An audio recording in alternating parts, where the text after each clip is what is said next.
আসসালামু আলাইকুম। পৃথিবীবাসীর কাছে আমার একটা অনুরোধ, সেটা হচ্ছে আপনারা একটু দোয়া করবেন ফিলিস্তিনিদেরকে যেন আল্লাহ রক্ষা করে, হেফাজত করে।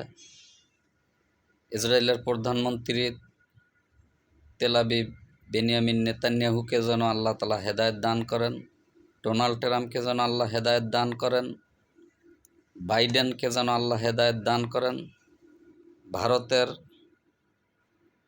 প্রধানমন্ত্রী নরেন্দ্র মোদীকে যেন আল্লাহ তাআলা হেদায়েত দান করেন। এই চারজনের জন্য খাস করে একটু দোয়া করবেন, আল্লাহ যেন এদেরকে হেদায়েত দান করেন, আল্লাহ যেন এদেরকে ইসলামের পথে কবুল করেন। কারণ বড় বড় কাফেরদেরকেও আল্লাহ তাআলা ইসলামের পথে কবুল করেছেন।